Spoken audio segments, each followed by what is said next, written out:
There is a saying that life can only be understood backwards, but it must be lived forwards. However, if you were given the chance to go back to your younger days and you wanted to prevent a future event from taking place, would you be able to do it? How would your involvement in the past affect the future? What about the butterfly effect? How would you know that the new future is going to be better? For better or worse, the story of Takemichi Hanagi is the answer to those ideas. The year is 2017. He's 26 years old, just lying around in his apartment, eating snacks and watching TV when a news report talks about two civilians who recently died because of the Tokyo Manji gang. Those two civilians were Hinata Tachibana and her younger brother, Naoto Tachibana. He gets a little sentimental because Hinata was his girlfriend from middle school, the only girl he's ever dated, but life didn't even give him a break to be properly sad. He has to apologize to the neighbor because his TV was too loud, and then to his manager at the part-time job because he forgot the DVDs, and then to a stranger because some kids scratched the stranger's car and left, so he had to take the blame. There's nothing remotely exciting about his life. All he does is apologize. Plus, he's still a virgin at 26, so maybe evolving into a wizard is his only salvation. Then, as he's standing by the railway waiting for the train, regretting his life choices, someone pushes him from behind. He ends up on the railway track, and moments before getting hit, he remembers Hinata one last time. Though as fate would have it, the next time he opens his eyes, he's inside the train, getting told by a few friends to hurry it up. They're his friends from middle school, namely Makoko, Yamagishi, Atsushi, and Takuya. He's a little confused by all this, especially when he looks in the mirror and sees this lame-ass middle schooler instead of himself. Then he checks his phone and finally realizes what's going on. It's July 4th, 2005. He's now 12 years back in the past. Takemichi goes with his friends to a fast food restaurant where they talk about his cousin, who's a big deal in the middle school gang world. He himself is a little confused about what they're talking about, and this is where it is revealed that they're going to fight the second-year students of their school today. Soon they're on their way to the spot, but Takemichi realizes that he hasn't fought in about 10 years. This could get a little ugly, and it does, especially when he begins to recall more details. The second years didn't come. Instead, it's the third years. Not only that, Takemichi's cousin is actually their errand boy. Big mistake. The boys had made a big mistake. They proceed to beat the absolute living life out of the boys. No mercy whatsoever, and before leaving, they tell Takemichi and the others that they're now errand boys of the Tokyo Manji gang. Takemichi knows that this is the point where his life turned for the worst, and he ultimately had to relocate. The memories begin to get the better of him, so he decides to see Hinata. The man begins to cry and leaves shortly after, though then in the park he notices a little boy getting bullied. Since he was already in a bad mood, he makes them pee their pants with sheer intimidation and saves the little boy. It turns out that this little boy is Hinata's younger brother, Naoto Tachibana. Takemichi ends up saying too much, like what's going to happen in the future, and how if he wants his sister to stay alive, he must remember the date, July 1st, 2017. That's the day they die. In the wake of this moment, he shakes Naoto's hand and immediately appears back in the future. He's on a hospital bed, wondering if all of it was a dream, but then Naoto appears dressed in a suit. He reveals that the future changed thanks to the information he gave him 12 years ago. He worked hard and became a police detective, but although he's still alive, he couldn't save his sister. That is right, the pursuit to save Hinata and change the future has only just begun. In the past few years, Naoto has learned a lot about Tokyo Manji gang, and also about time travel. He states that Takemichi has the power to go back exactly 12 years in the past. For the next 2 days, Naoto gives him all sorts of information that he wants him to remember. It's important information that his predecessor died to get, and the crux of all of it is that Takemichi must remember the two names Manjiro Sano and Tera Kisaki, saying that if these two had never met, the current Tokyo Manji gang wouldn't exist. If they wish to change the future, they must keep these two from getting close. Takemichi then asks Naoto about how exactly he's going to go back in time, and Naoto reveals that the handshake is the trigger. So they shake hands, and Takemichi is once again a middle schooler. but he doesn't wake up to anything pleasant or youthful at all. Rather, he's in the middle of a fight, getting punched and knocked unconscious. He wakes up again and is still there. The one that beat him up was Masataka. He's the one who beat them all up before, and in the original timeline, Takemichi spent his middle school life being his slave. Now he's running a fight club, where if you don't perform, you get more beatings as a punishment. They're finally going to leave when Takemichi summons the courage to ask if they know anything about Manjiro or Teda. He'd like to meet one of them. This causes Masataka to get irrationally angry. He picks up a bat and tells him that if he mentions Manjiro's name again, he's literally going to die. This scares our boy so much that he's already at Hinata's place, ready to shake her brother's hand to go back to the future. Hinata opens the door and gets worried because he's all beaten up again. The two of them share a wholesome moment, which makes him realize that he must protect this woman at all costs. The following day, Takemichi's in the bathroom with the boys, all scared of Masataka, but ready to switch places for each other if need be. They're all pretty cool. However, when the fight club begins and his friends is fighting someone strong, Takemichi steps in and asks Masataka to fight him, as a king versus a slave. Has a nice ring to it. Takemichi was being bold. He knew that he can't save anyone if he continues to be weak, but the difference in power was too much. Masataka absolutely slays him. It was hard to watch, so much so that his friend Atsushi brings out a knife, fully intent on sneakily stabbing Masataka. But seeing Takemichi's courage stops him from doing anything foolish. Takemichi simply declares that unless he's killed, he will keep getting up. Conveniently, two personalities show up. Their presence causes all the members of the gang to bow down. It's Ken Ryuji, aka Draken, and with him is Sano Manjiro. Draken is the vice commander, while Manjiro is the leader of the Tokyo Manji gang.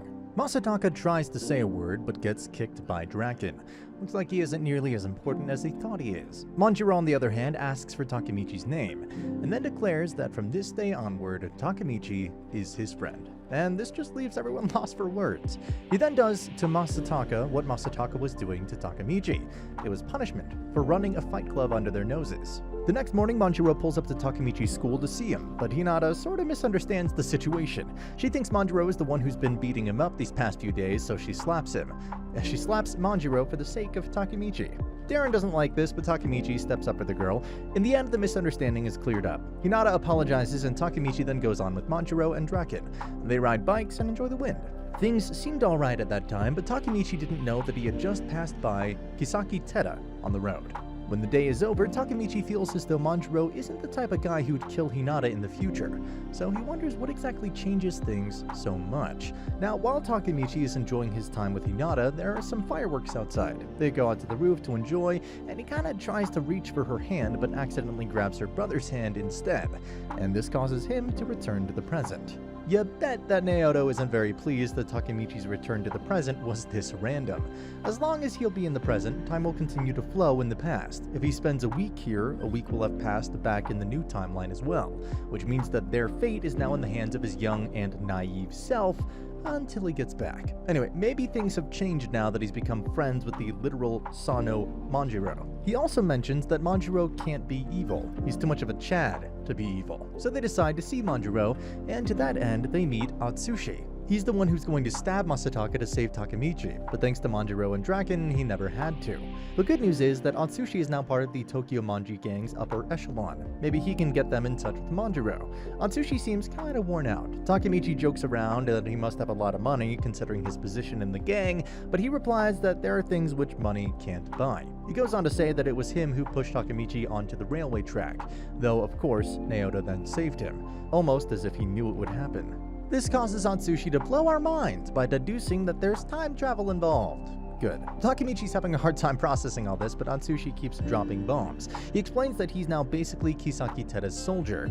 He just carries out orders. As for Manjiro, he changed. They haven't seen him in years. He had changed the day Draken died. Atsushi then tells Takemichi to go back in the past and save everyone. He says this and then jumps off the roof, effectively killing himself. This gives Takemichi a newfound conviction to save everyone.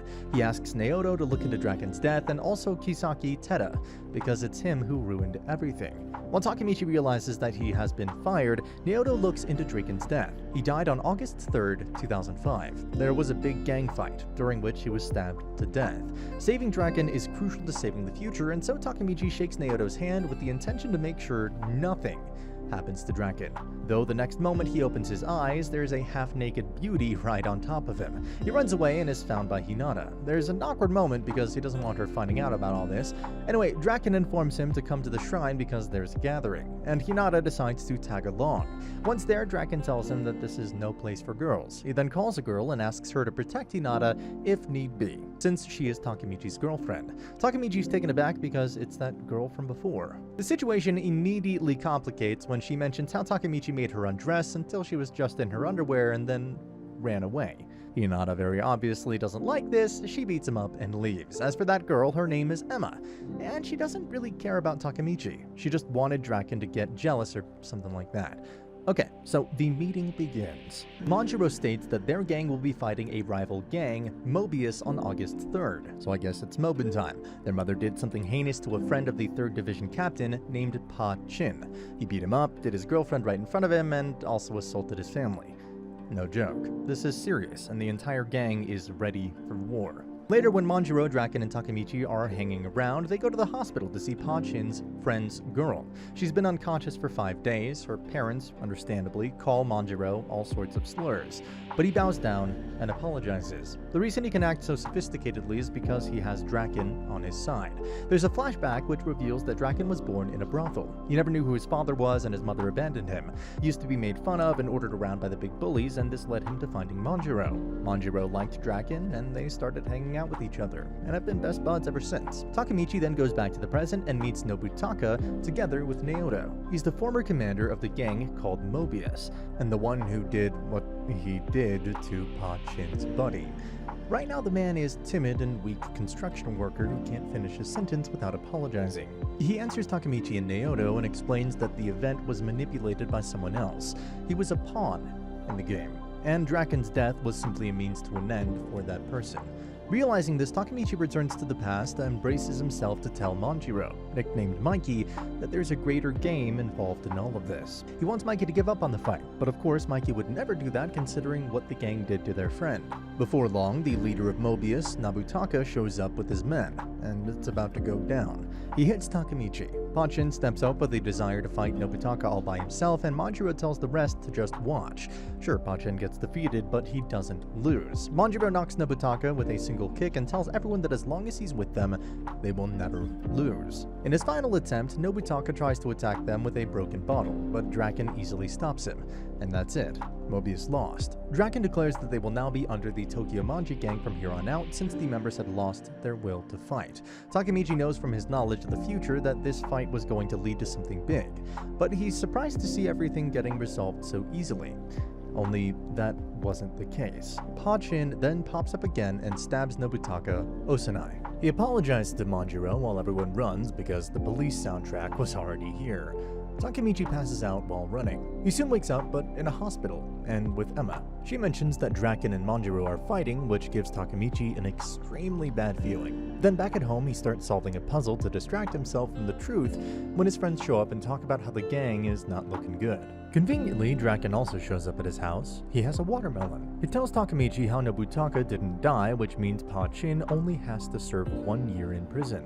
When Takemichi asks him about Manjiro, he gets a little angry, destroys his puzzle, and states that they're done. Toman is splitting. Draken was about to leave, but Manjiro was here. Apparently both of them came to see Takemichi, and the situation isn't nearly as bad as he thought. The two of them still fight though, and also end up breaking plenty of Takemichi's stuff. He eventually gets angry and tells them to stop like he should have 10 minutes ago, though they run away when Takemichi falls into a trash can and emerges back with poop on his head. Fortunately, it doesn't look like Draken and Mikey are still fighting, which is good. Takemichi then goes on a date with Hinata to the summer festival on the promised day, which is August 3rd, the day Draken dies. He has a lot of fun. Sadly, right as he's attempting a kiss, his phone rings, and he's told that Draken is in danger. He immediately has to leave his date with Hinata and go assess the situation. Although he might have assumed a little too much of himself, a few gang members find him and bring him to Masataka, who's now planning on killing Draken. Not just because of his personal bad blood, but also because the members of Mobius are coercing him into it. Masataka enjoys beating Takemichi. He also tapes our boy's mouth with tape and leaves him on the ground. and that don't feel too good. Fortunately, Hinata finds him, she removes, he starts crying and talks about how he wasn't able to save anyone, but when she gives him her first kiss ever, Takemichi evolves into a better man. He's ready to intervene. Takemichi soon comes across Takashi, who fills him in on what's going on. Meanwhile, somewhere else, there's Pachin's buddy, who just found Draken with Emma. Takemichi goes there with Takashi because he knows that's the point where Draken dies. They witness Draken fighting a number of guys from Mobius. Manjiro also arrives. He's seen through the ploy of whoever's pulling the strings, but he's stopped by a man named Shuji Hanma, who's the replacement leader for Mobius. Things weren't looking too good for the gang since they were outnumbered. The rest of the gang quickly arrives as well, though. Now, Pachin's buddy, Panyan, tries to fight Manjiro, fully knowing that he can never beat the man, but he's still upset that they just let Pachin get arrested. However, Manjiro doesn't engage with him and tries to make him understand that he's also upset about what happened to Pachin. As this is going on, Takemichi is desperately trying to find Draken, and he does. But by that point, Draken has already been stabbed. He's lying on the ground, bleeding. It was Masataka who did it. Manjiro really wanted to reach for Draken, but he's stopped by Shuji, which leaves him with no choice but to entrust the situation to Takemichi, since as it appears, Draken is still alive. Takemichi, Emma, and Hinata quickly call for an ambulance, but it was going to take time which they didn't have, as Masataka and a few others had already surrounded them. Left with no other options, Takemichi braces himself to do whatever it takes to protect Draka, Emma, and of course Hinata. His hand is stabbed, but he doesn't stop. He persists and finally somehow manages to knock Masataka unconscious by choking him out. Takemichi's own friends appear. They are no match as well, but they're able to buy some time. Soon the ambulance arrives, which causes the members of Mobius to flee. Ultimately, the Tokyo Manji gang defeats Mobius, but then there's Hanma and Manjiro. He reveals the creation of the gang alliance called Valhalla before leaving. Draken, on the other hand, is being rushed to the hospital. He thanks Takemichi for saving his life. Then there's an operation in the ICU, and thankfully, it's a success. In the wake of the recent events, everyone in the gang recognizes Takemichi as a legend. Draken and Mikey also give him a uniform. It's Mikey's own uniform from back when the gang was formed. As days continue to pass, rumors start flying around about his contribution in the fight, and well, let's just say that they make Takemichi appear stronger than he is. Anyway, after enjoying the fame, he sees Hinata one last time, gifts her a necklace, and heads back to the future after shaking Naoto's hand. When he returns to the future, he's still at his old job, but when he looks for Naoto's number in his contacts, he can't find anything. Instead, there's a notification from Atsushi, who's now working at a salon. Takemichi meets him there and realizes that things have indeed changed, especially when Naoto reaches him through an unknown number and tells him that Hinata is indeed alive. Naoto takes him to go see Hinata, who's now an elementary school teacher. He isn't prepared to see her though. Unlike her, he's still a loser, so he tries to leave. But when he bumps into her, she immediately gives him a big hug. The three of them spend a little time in her apartment, but things are as awkward as they can get, and so they're on the road in the car. Naoto has to leave because of an emergency call, which leaves the two of them alone. They talk about the past, shared memories, but she also mentions how the person she loved dumped him on Christmas Eve. Takemichi has no idea that it was him. He still naively thinks that Hinata is the one who dumped him, and not the other way around. Once he realizes this, he wonders what happened after he left the situation to his younger self. Anyway, he goes to the bathroom where he meets Hanma Shuji, who is a little disappointed that he isn't in the car. This prompts Takemichi to run back to the car. Unfortunately, what he sees next is the car getting slammed into by a van. The one who was driving that van is Atsushi. Hinata was now moments away from death. Her life was fading away. He wants to get her out of the car, but he can't. Her lower body was destroyed. Plus, the car is soon going to explode, just like how Atsushi's van exploded. Takemichi doesn't care. He tells Hinata how much he loves her. She's glad to hear that, but since it was all going to explode, she pushes him away. Then, as he witnesses the raging fire in front of him, Takemichi swears. He gives an oath that no matter what it takes, no matter how many attempts it takes, he will eventually reach a future where she is alive. Doesn't matter if he has to become the top member of the Tokyo Manji gang to reach that goal. He will do it. Then there's a funeral for Hinata. Plenty of tears, and I mean a lot of tears. Hinata's mother gives Takemichi that necklace. She tells him that it was her daughter's favorite necklace. Takemichi and Naoto then talk about Atsushi and why he killed Hinata. Apparently, he also had a family in this future. His family was probably held hostage, which is what prompted him to this suicide mission. This makes them realize that Draken's death wasn't the primary factor in why the future went so wrong. Takemichi once again affirms that he must become the top dog in the gang. The two of them then look into Draken's current life. He's on death row, so they go and meet him. Draken is surprised to see Takemichi, and during their conversation, he reveals that his only regret is not killing Kisaki Teda. He's the reason things went so horribly wrong. Kisaki's actively trying to take everything from Manjiro, which is why Draken also advises Takemichi to leave Tokyo as soon as he can. After this conversation, Takemichi braces himself to go back to the past. He'll become the captain of the 3rd Division and gradually reach the top. He'll make sure that Kisaki is defeated. Back in the past, he opens his eyes to both Mikey and Draken fighting in the bath. Things seem alright again. Though when they leave the bathhouse, Mikey tells him that they're about to nominate a new 3rd Division captain. Of course, everyone is curious. Could it be that it's Takemichi? Well, no. In fact, it might be the worst nomination of all time because the candidate is a member of Mobius named Kisaki Teda. That's right, it's the devil himself. Takemichi doesn't like this at all. He punches Kisaki and makes a big scene. Everyone is angry at him for basically disrespecting Manjiro's decision. The 1st Division captain, named Kisuki Baji, confronts him for it, but Mikey then asks him what he's doing here. Apparently, he isn't welcome. Baji ends up quitting Tomon and decides that he will be joining Valhalla. This creates a ruckus. As for Takemichi, he's punched by Kisaki in the face as payback. When he wakes up, Mickey's next to him. He starts begging him to drop Teda, but Mickey then reveals the story of back when he founded Tomon, Tokyo Manji Gang. It was him, Draken, Takashi, Pachin, and Kaisuke. During the story, Mickey ends up asking Takemichi to bring Kaisuke back to Tomon since he really likes the guy. Takemichi obliges, but also asks that if he follows through with it, he wants Mickey to kick Teda out. And it's a deal. However, he must be quick. He needs to prove that he's actually more useful than Kisaki Teda. Following this, Takemichi becomes an official member. He's right under Takashi in the 2nd Division. Then, as he's wondering why Kaisuke Baji left, he finds a charm on the ground with a phone inside. It has a photo of all Tomon's founding members, but there's also a 6th member, which he hasn't yet even met or heard about. Conveniently enough, he doesn't have to wait to see this 6th member. He shows up to his classroom and Takemichi is discussing delinquents stuff with the boys. He takes him to Valhalla's hideout. Once there, he witnesses Kaisuke Baji beating the absolute living daylights out of his former vice captain from Tomon. It is a test of loyalty that he has to do if he wants to join Valhalla. They then notice Takemichi, and it looks like everyone wants him dead. But he was only brought here to witness Kaisuke Baki's test of loyalty. He's also asked about what Baji said at the latest Tomon meeting. He mentions that it was about him leaving Tomon and joining Valhalla. After this, Takemichi brings himself to ask Baji about the reason why he left Tomon, especially since he's a founding member. This is where Takemichi realizes that it's the guy from the photo. Baji then goes on to explain why he has such a hatred for Tomon. It happened in the summer of the year of 2003, which is basically 2 years ago. He and Kozutara were 12 years old at that time. They were having fun with Manjiro and the others in this new gang they had created, but since Manjiro didn't have a fast bike, they would sometimes get laughed at for it. At one particular instance, they got in trouble with an older gang, but Manjiro took care of the situation as always. However, this causes Baji and Kazutora to think about getting Manjiro a new bike for his birthday. Though since they didn't have any money, Kazutora sort of coerces Baji into stealing one. Baji didn't want to do it because Manjiro wouldn't like a stolen bike, but what if he never learns about the truth?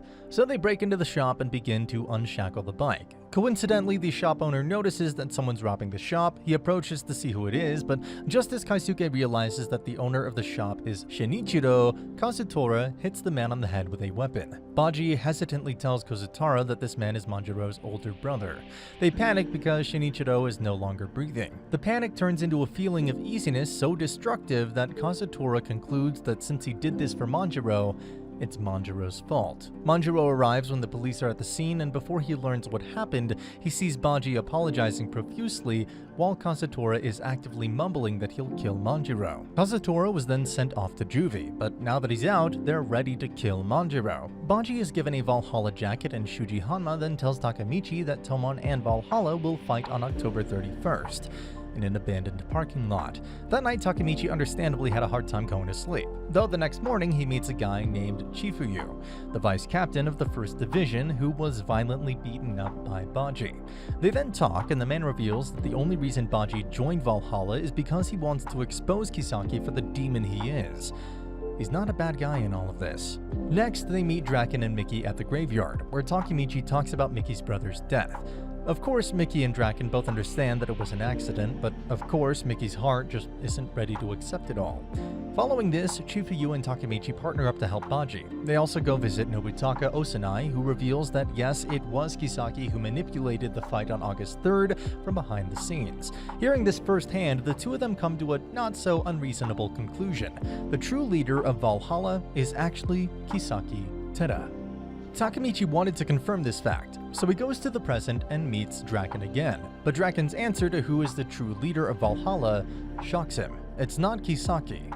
It's Mikey. It's Sano Manjiro. He goes on to reveal that the day of the bloody Halloween night, Manjiro lost it and went to the dark side. What happened is that during the war on October 31st, 2005, Baji was killed, and the one who killed him was Kazutora. This caused Manjiro to lose it. He ended up killing Kazutora out of pure anger and also got away with it thanks to Kisaki. That day, Toman was absorbed into Valhalla, and the new Tokyo Manji gang was created. Manjiro became the leader, and Kisaki Teda became the acting leader. Takemichi expresses his disbelief at the fact that young Mickey actually killed someone, but Draken makes him wonder a little. If someone killed his brother and then his friend, wouldn't he feel the same way as Mickey did back then? However, it's clear what Takemichi needs to do. He goes back in time with the intention of making sure that Baji doesn't die. He cries when Hinata gives him a present, and then a day before the war, he goes to Chifuyu to meet Baji. Sure enough, Baji doesn't reveal the fact that he's actually on their side. When Takemichi tells him not to die, he tells him that far from it. He's planning on killing Manjiro tomorrow after all. There's a meeting between the members of Toman where Manjiro declares that even though he never shows any mercy to a traitor, their objective for tomorrow's war is to bring Baji back. He asks Draken if he's failed as a leader, but Draken simply replies that the applause begs to differ. Finally, the day of the war arrives. There are quite a lot of gangsters who come from other regions to observe as well. One of them was going to serve as the referee. He was getting a little cocky about it, but Kazutora knocks him out cold before the war begins. And that takes care of that. Anyway, it begins. Toman members are outnumbered against the overwhelming force of Valhalla. Shuji Hanma confronts Draken, while Kazutora is ready to take on Manjiro by himself. Things weren't looking too good for Toman. Their might was slowly withering away. That is until Takemichi steps up and provokes them to attack him with everything they've got. His intensity spreads to the other weaker members as well, and this allows Draken to go on the offensive since he now doesn't have to worry about them. As for Manjiro, he's caught up in a trap where Valhalla Captain jumps him. Looks like he isn't going to be one-on-one with Kazutora. They eventually manage to restrain Manjiro. He couldn't move well because they were on a pile of cars, and this gives Kazutora an opportunity to hit him on the head with a pipe. Manjiro falls and Kazutora rejoices. He won. But despite the bleeding, Manjiro seems unfazed. He asks Kazutora if he's his enemy, and Kazutora affirms. It's revealed that Kazutora didn't have a pleasant past. He was abused by his father, which gave him a pretty twisted perspective on what makes one a hero. He thinks that since Manjiro is his enemy, if he kills him, he'll be a hero. However, while they continue to attack Manjiro, even with a pipe, he asks Kazutora another question. Did he kill his brother because he was also an enemy? Of course, there was no satisfactory answer, and then in the blink of an eye, Manjiro destroys the two others who were attacking his back, and then pulverizes Kazutora with a single kick. It was like a planned assassination, but he did embrace too many violent blows, and this causes him to ultimately pass out from exhaustion. Takemichi tries to go save him, but Kisaki Teda comes with his division. He protects Manjiro from a Valhalla captain and reassures everyone. Nobody knows his true colors except Takemichi, Baji, and Chifuyu. Takemichi wants to do something, but Baji acts before. He tries to jump Kisaki, but gets held back by Takemichi. Though, just as Takemichi realizes that it was Kazutora who killed Baji, Baji gets stabbed. And yes, it is indeed Kazutora. Be that as it may, Baji tells Takemichi that this wound is nothing, and still tries to make his way to Kisaki. He was this close, he almost had it, but the wound was indeed fatal, because the next thing you know, Baji stumbles. He falls to his knees and begins to spit up blood. It wasn't looking good for him. In the wake of this, Manjiro declares that the war is over. The alleged leader of Valhalla, Shuji Hanma, thinks he's relevant because he tells Manjiro that this isn't something he can decide on his own. But before he could properly finish that sentence, he's already been completely destroyed by Manjiro. Once again, like an assassination. Blink and you would have missed the fight. The members of Valhalla cower in fear. They begin to run away after seeing just a mere fraction of Manjiro's power. Manjiro then approaches Kazutora with the intention to kill. Seeing this makes Takemichi realize that things are going to turn out exactly as Draken said in the future, especially since Kazutora seems like he already accepted his death. But Baji then steps up and reassures Kazutora that he won't die. Or to be more precise, he won't die by his hands. Baji takes the knife and stabs himself. He was now in his final moments. During this, he tells Takemichi that the reason why Manjiro let Teda join is because he promised to get Pa-chin out of jail. He tells Takemichi that he'll be leaving Miki and Toman in his hands, and then Baji dies in the hands of his loyal vice commander, Chifuyu. Guys, a moment of silence for you to drop an F for respects in the comments section in honor of our dead friend, Kisuke Baji. Anyway, Manjiro was still going to kill Kazutora. It felt inevitable, but since Baji asked Takemichi to take care of Manjiro, he comes between them. Manjiro doesn't stop. He punches Takemichi and then kicks him when he tries to say that Baji didn't want this. Though as fate would have it, Baji's charm falls from Takemichi's jacket. Manjiro picks it up and recalls the time when Toman was created. His eyes are dead, but at least this made him recall something pleasant. He starts to recall their early days, how the reason they founded this gang was because Kazutora got in some trouble with black dragons, so they needed to protect him. Manjiro realizes that Baji wants him to forgive Kazutora, and later, when the police arrive, Kazutora apologizes to Manjiro for everything and decides to stay behind with Baji's body. He's ready for whatever punishment that's given to him. Following this, Chifuyu visits Baji's grave and remembers the story of back when they first met and became friends, how Baji saved him from this gang back when he was full of himself. As for Takemichi, he visits Kazutora in the juvie with Draken, where it's revealed that Kazutora will be serving 10 years in prison. Draken shares with him Manjiro's message, which states that he's forgiven him and that he's still a member of Toman. Next, Draken expresses his gratitude to Takemichi for stopping Manjiro from killing Kazutora after taking him to a place, which was actually a brothel. But Draken was born and raised here, so it's his home. Though when he leaves this place, he notices Emma hugging Miki and telling him that she loves him. This makes him panic because what would happen if Draken saw this scene? But what he doesn't know is that Emma and Miki are half-siblings. Takemichi then receives a call from Takashi Mitsuya. He's the captain of the 2nd Division, of which Takemichi himself is a part of, and he surprises him with an official jacket he made for himself. Outside of the founding members, Takemichi is the only one who receives this. He wears it to the next gang meeting where Manjiro shows up with the former acting leader of Valhalla, Shuji Hanma, and Chifuyu. An important announcement is about to take place. You bet not many are feeling so excited after seeing Hanma, but he reveals that from here on out, Valhalla will be under the Tokyo Manji gang. He also goes on to state that the credit to bringing the two gangs together goes to Kisaki Teda. Now, as Takemichi is shaking in his boots, Manjiro then lets Chifuyu talk to the gang. He states that his plan was to leave the gang, but because he didn't want to let the fire of the 1st Division fade away, he has chosen to remain here. And as for the next captain of the 1st Division, he calls out to Takemichi to take the position as the captain of the 1st Division. He adds that this is what Baji would have wanted. Of course, Takemichi accepts. His goal was to get to the top of the gang in order to prevent the countless tragedies that are going to happen in the future. After this, he goes back to the past to get spoiled.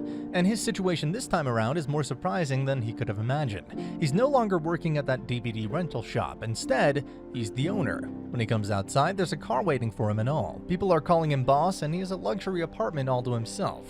He meets Chifuyu, who is waiting for him at his apartment, and he's told that the upper echelon of the Tokyo Manji gang is about to have a meeting. They have to go. Takemichi is the top executive of the gang after all. Once there, he sees a lot of people he doesn't know, but also some that he has seen in the past. Anyway, the intention of the meeting is to weed out a traitor. Kisaki Teda then appears as if the main character, and everyone bows to him to affirm that idea.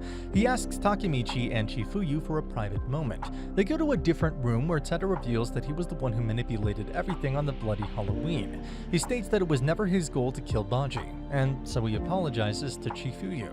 Though he also mentions that it's completely fine that they want to continue hating him, and offers them a drink. When they're drinking, he says that he actually lied. It was definitely his goal to use Kazutora to kill Baji, and he succeeded. As for Takemichi and Chifuyu, they begin to lose consciousness. Yeah, there was something in that drink. When they wake up, they've been tied to a chair. He starts kicking Chifuyu and tells him to confess that he's the traitor, and Chifuyu does admit that he is the traitor. He wants to weed Teda out of Toman after all, but he also mentions that unlike him, Takemichi doesn't have anything to do with the situation. But Teda is about as paranoid as one can get. He shoots Takemichi in the leg just because Takemichi was acting a little surprised. The man turns the gun to Chifuyu's head. He's about to pull the trigger. Chifuyu uses his final moment to tell Takemichi that it's been years since Manjiro disappeared, and that Draken has already been executed. He tells Takemichi that he's leaving Baji's feelings and Toman in his care, and gets shot in the head that very moment. He's dead. Takemichi begins to cry, and this enrages Tada. With tears in his eyes, he points the gun at Takemichi and says goodbye. Just before pulling the trigger, he refers to Takemichi as his hero. And what? That's it. This is the point in the story where the first season ends, but it appears that Takemichi still has a long road ahead if he plans on saving everyone, now that he's been shot with a bullet. And that's the end of the video. As always, if you liked what you saw, subscribe to the channel. I'll be uploading a lot of videos just like this, so I'll see you at the next one.